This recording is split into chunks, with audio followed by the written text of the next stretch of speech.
Hi, good morning. Welcome to Q&A Tuesday. Um, so I've had a few of your questions sent across, so thank you very much. I've currently got four questions to go through today. And if anybody else jumps on the call, please feel free to just add your questions in and that we'll get to those. So the first question, and I'll read it out. Hopefully you can see my screen and hear me okay. So the first question is, I often find that when I'm trying to be conscious of my thoughts and choose my thoughts carefully, that I notice a lot of fear-based, repetitive thoughts. The more I notice them, the more they expand, and I don't seem to be able to let go. It's like asking myself not to notice the elephant in the room. Any thoughts on why or how to solve this? Thank you in advance. Okay. So I've actually created a course in the classroom, and I'll see if I can share my screen. It's not sharing. Okay. So essentially, in the classroom, you can see that under step 2, um, where we've got the foundation, then you've got create your reality, and then clearing the path. Under the step 2, within the foundation section, there is a new video called Rising Above Your Mind. And essentially, this is touching very much on this point. So to answer your question directly, let's kind of break it down. So said the more I notice them, the more they expand, and I don't seem to be able to let go. So the more you notice them, you are going to notice them more and more often, and that's because we have a lot of blind spots because the way in which we behave is often very automatic. It's something that just happens without our conscious awareness. And as you go through this manifesting or conscious transformation process, we're calling you essentially to be more conscious of your thoughts, of your creative power that essentially is going to transform your life. So as you're finding issues where you're seeing and you're monitoring your thoughts and something's occurring and you're thinking, okay, that's quite negative and that's not what I want to create. The more in which you notice it, you've effectively given your subconscious mind a signal to say, show me more of this, which is fantastic because you do want to be aware of what it is that you're subconsciously or unconsciously creating in your life. So if you find an issue that you haven't been aware of before, that's really good news. That's something to be celebrated. Um, so essentially, these are kind of the blind spots that we want to bring up.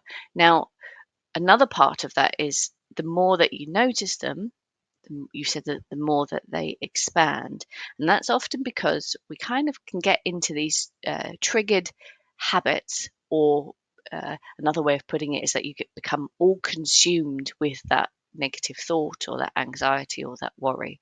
Um, and that there's many different reasons for that, but essentially, if in the past, say for example, you've had a traumatic event or there's something that's been negative, the next time that you go into a situation like that, you're going to have that same underlying shock or anticipation of something bad.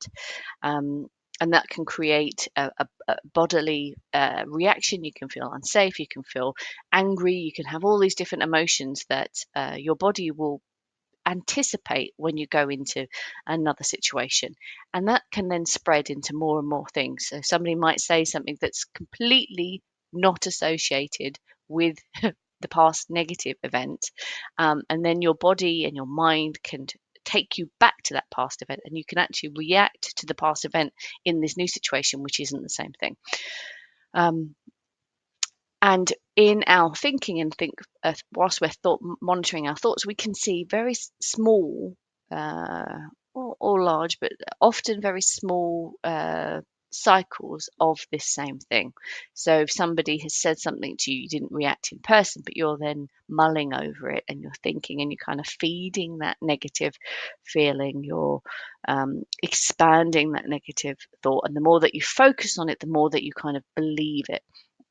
Now, there are some fantastic books out there that, like the work by Katie Byron, where she has a sort of a 4-step question approach that gets you uh, to ask yourself, is it really true? And then you can say, oh, yes, well, it is true. Yes, I feel X, Y, Z. Well, is that really true?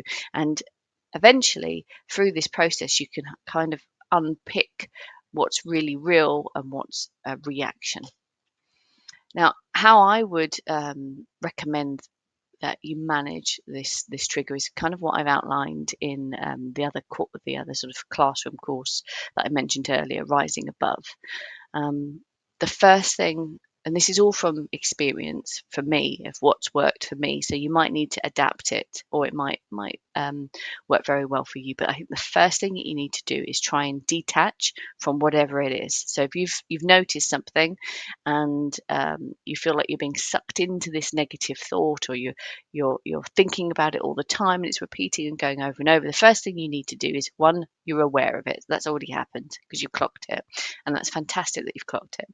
The next thing, you need to detach from that trigger.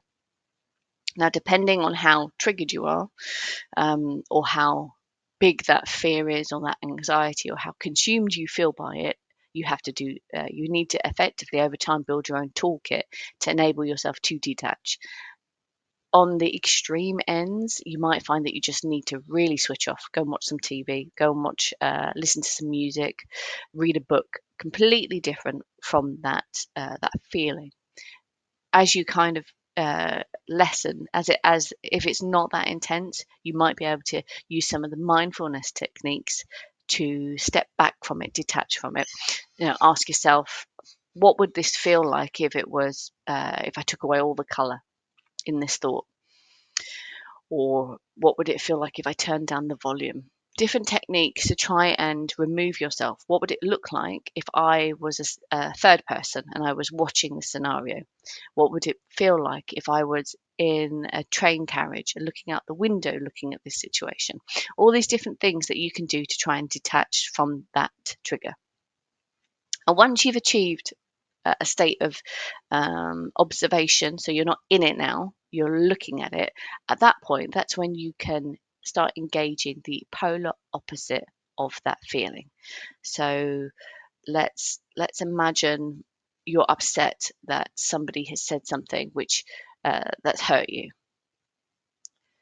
and you've been consumed by it. Now you've got some space and you can see it out the window. First of all, you have to kind of think, what would the opposite be? And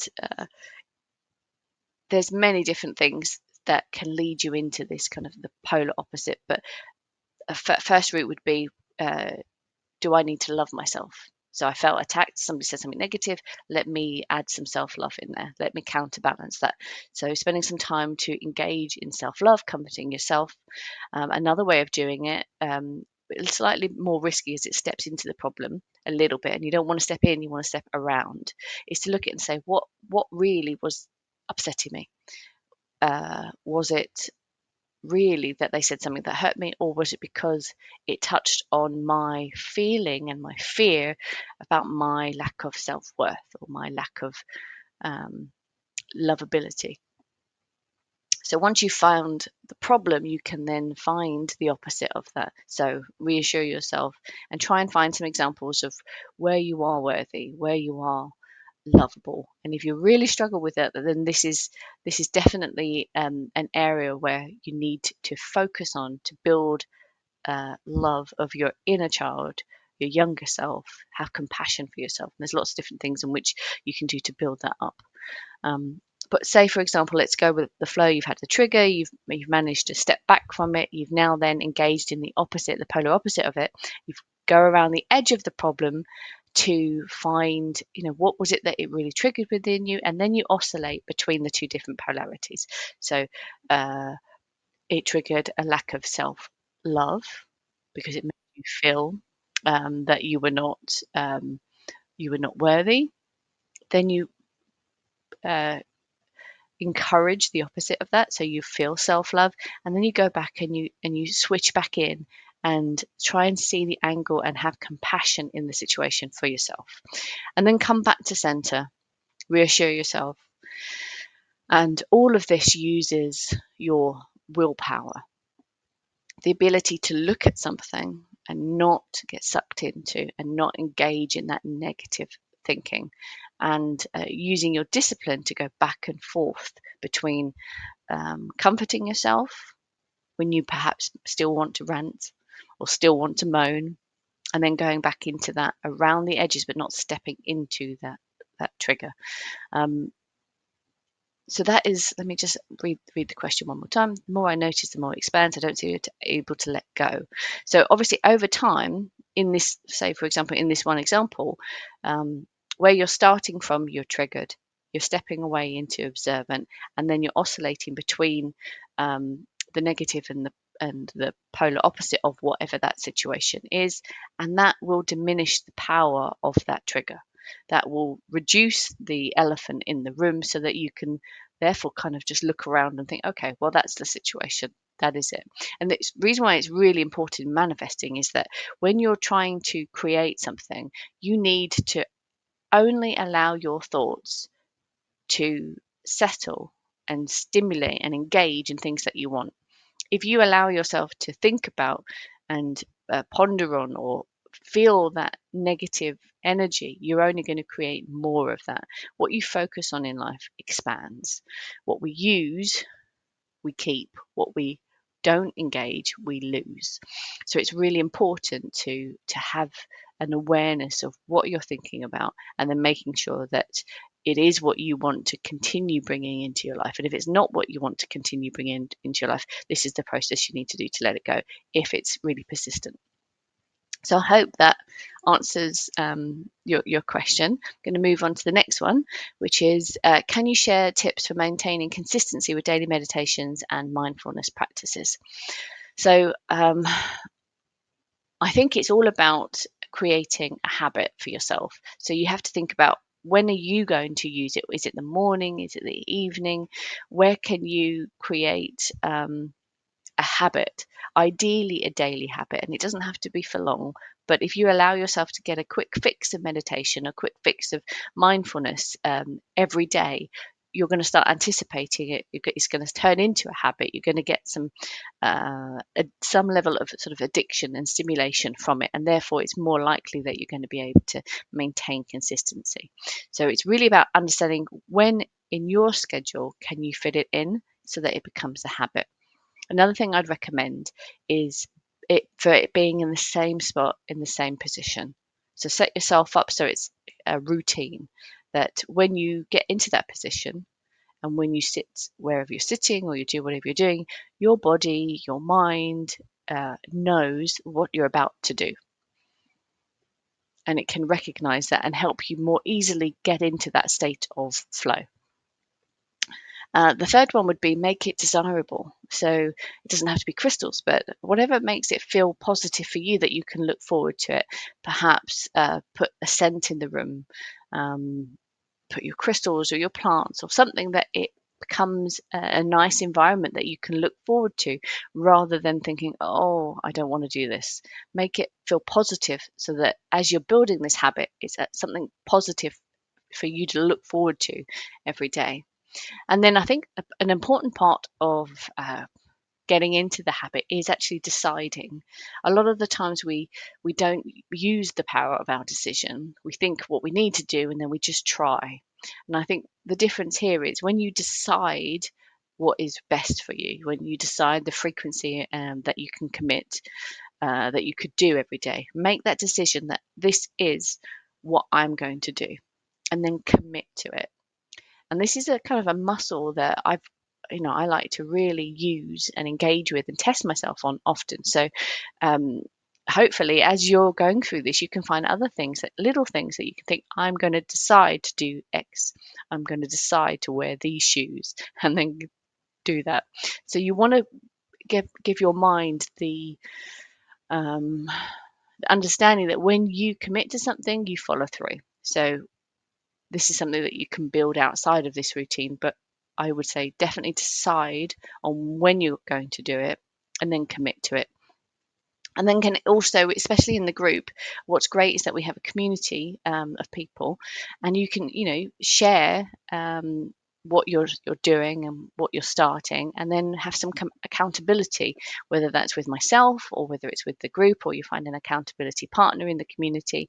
At that point, you have another person that's aware of what it is that you're going to do, and then there can be some encouragement and also some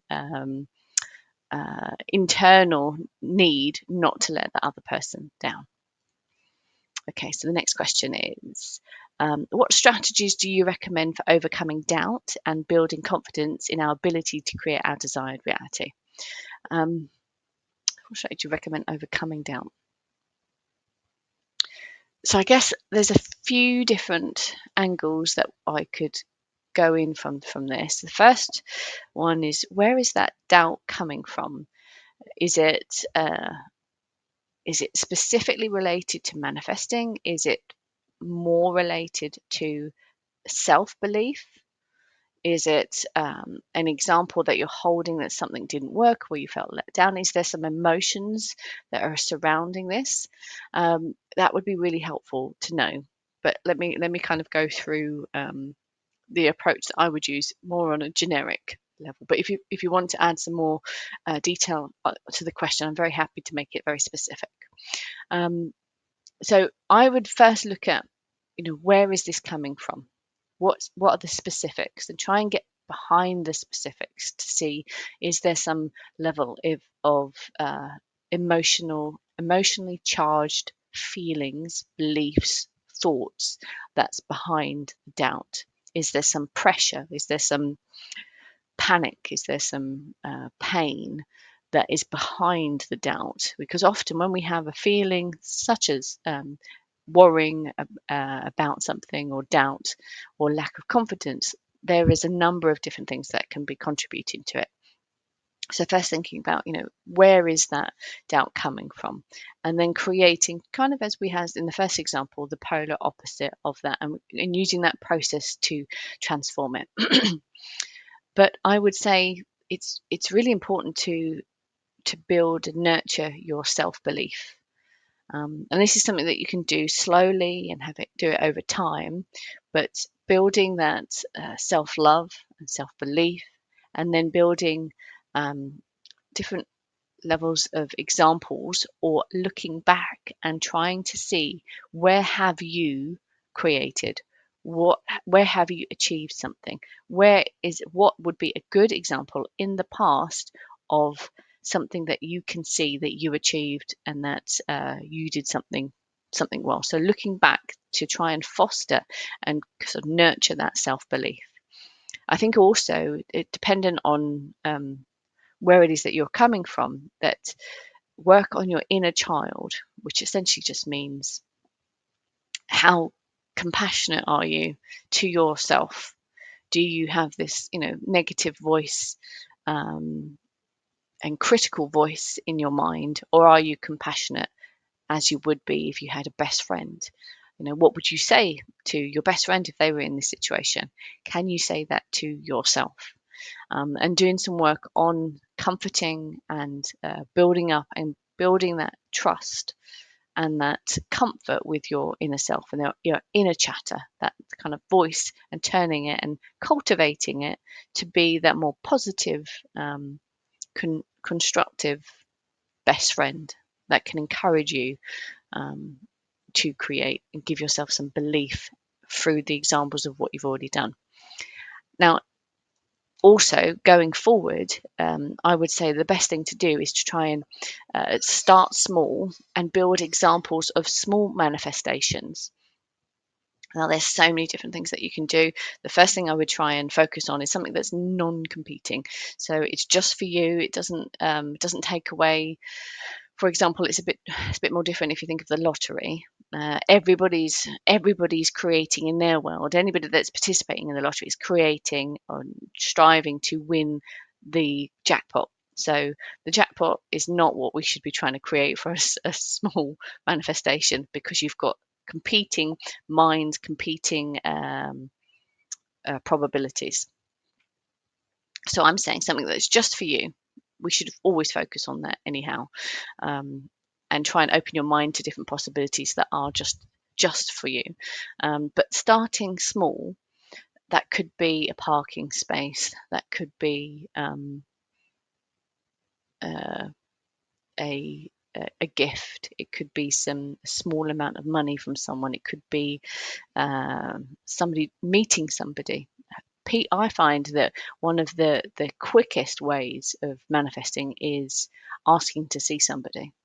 It's amazing uh, how you can create occurrences of people phoning you or meeting you in public, just from the choice, just from the request. So start small and build examples. So you're driving into a car park, and you manifest having a parking space that's easy and available for you. All of those little things so that you can test and you can build examples. Start small and then grow. And as you see, oh, okay, I and a small example would be on the lottery. I don't know depending on what country you are, winning winning a £5 is incredibly easy to do. So all of those little things. But if you're finding that it's difficult for you, work back from where is the belief coming from. Our reality creates what we hold and what we believe in. So we need to effectively look at those thoughts that are creating our current reality. And if you're finding that there's a hurdle, that's where in the classes, so I'm just navigating back now to the classes, and you've got obviously step 1, step 2, but once you've gone past that, this is where I've created the content for feeling stuck and changing. And in these ones, there are lots of different resources and tips and processes for you to follow to pull out all of those hurdles. So I'd recommend that in all of these strategies, kind of like the the first number 1 and number 3, you should be looking in those classes and working through whatever your hurdles are. Okay, and then the final question is, what advice do you have for someone struggling to see progress in their transformation journey? I've been trying for years to manifest change, but it's not working. Okay. Okay, so I've written down here to kind of give you some examples of things that I've created in the past that have taken different amounts of time. So I remember when I was a lot younger trying to manifest a house, a different house. So I was living in a house and I really wanted a different house. So I visualized it and saw it and really felt it, knew it would be coming. Every time I went into a specific room, I created that kind of the vision of what would it be like in this other house. And I got there, and amazingly, it was the house that I actually had a picture of a house. It was a drawing of a house, and then the house that I'm currently in is that house. But we bought it and then we transformed it, and it was only until after we transformed it, looking through photos on the phone, like, oh my god, this is what we manifested, and it matches what we've currently got. But that felt like it took an age. The house itself felt like it took forever, but I was persistent, and that would be probably the longest time for anything is taken, because I think that took years of kind of holding true to that belief. Whereas money has felt a lot more free flowing. Where if I needed money, if the difference really is not to need, you have to choose. If you need, there is that if you need something, the needing pushes it away because it's quite a negative feeling. It's a feeling of lack. That actual need of it is creating a lack of it. So you've got to work through your feelings and your fears, and then come at it from a position of you're fine, it's all good, and you're abundant, and you already have it. So it's not if you're feeling the need for something, it's very unlikely that you're going to create it because you have such a need. It's really important to get into a different state of feeling where you already know that you're fine, that you have what you're desiring. So if you want money, um, have that feeling that it's coming and feel it and have no need for it and have abundance, but then choose to create. That's that kind of that difference in sensation and feeling. So in all of this, it really is about working through the sort of competing negative forces. In that perfect example is if you need something, you're not going to create it because you've got that need, and that is that actual need is that feeling of lack. So you're just creating more of that feeling of lack. So it's really important to monitor your thoughts, to highlight what is in your way, what are your hurdles. A lot of the time, it can be negative thinking. Oh, it's never going to happen. I always have X, or whatever the thought that you go to all the time. It's really important to uncover what it is that you're saying to yourself in your subconscious mind, and then you have to work in the opposite direction. um, Once you've uncovered whatever your negative thought is, or the thing that's holding you back, and you're managing that, then you also need to make a decision. You need to have a lot of the time, I think, um, it's a few different things. It could be negative thoughts, but it doesn't have to be. It could be that you just haven't decided yet. You're still in this limbo land. Once you make the decision that you're going to make a change, often life will change and everything will come to you. So it doesn't have to be negative thinking. It could be just lack of decision. It could also be underlining limiting beliefs. So again, go to those classrooms, the feeling stuck, and changing your mindset, and look what is relevant for you and what can you do to make change. Now, I'd approach it in two ways at the same time if this has resonated for you. I would want to build confidence and build your willpower by building something or lots of small things so that you can say, yeah, it's working. Yes, I'm building it. Yes, I can see that I'm getting good results. So that on one theme, you're building positive input. And then on the other theme, you really need to be tackling these issues with discipline and commitment. So it's not something that you can just think, oh, I'm just going to do it once. It's something that you have to have as a mindset that you're going to keep on keeping on until it's done. So those are the two approaches that I would go through. At the same time, give yourself something that is rewarding, and the other side, really work on those habits that are holding you back. So I hope you've had a good answers to your questions.